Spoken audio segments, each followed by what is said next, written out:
This is the 10th piece of the Metallica Masterclass. This is the bass sound. Bass has always been the not the odd man out.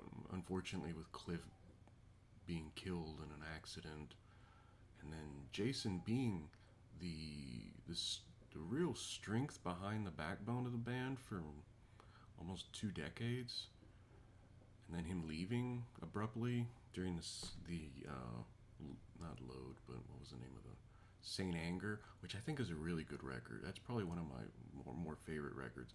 It's a lot more intimate of a feel. It takes the intimacy of the load records and then adds the metal of like a black record, really, and puts them together. Anyway, I like Saint Anger. There's my controversial take. But Trujillo, Trujillo is just a good bass player by himself.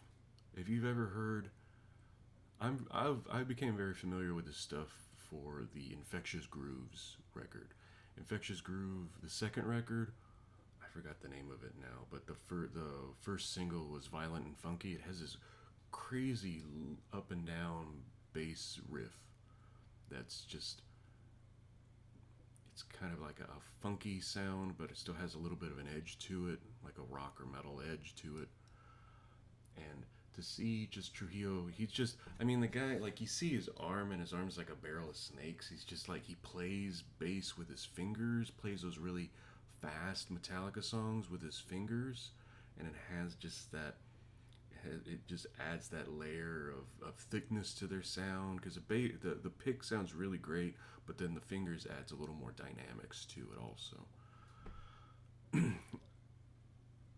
I wasn't really sold on him when they announced that he was joining the band. I just thought that was an odd choice.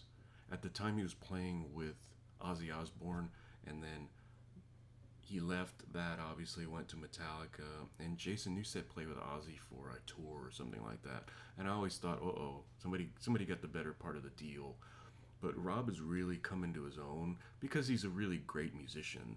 So going into a band that has a history and has these songs that are known, but they can also, adding a layer to them is always nice. Adding another layer that even Jason couldn't add is nice.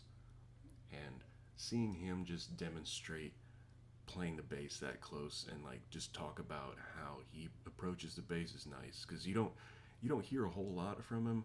I mean, like, if you watched Some Kind of Monster, you do have a little piece of him at the end. You see him playing a little bit, and that's fun. But to just his approach as a musician, and like you always don't associate metal musicians with like being musicians, but he is, and he plays really well, and it's just nice to see him be highlighted because he is a core element of the band. I mean, you got Lars, but you also, that's, it's, rhythm is more driven by James, and Lars does what James does, and then the bass either goes along with it or just adds another element to it. And Rob can do both, and it's really nice. I mean, over the years, I think he's just become such a better musician, and all of this really shows it. So there's not really, this isn't, I mean, he's just a good musician. I'm just here to say, yeah, if you didn't already know it, really.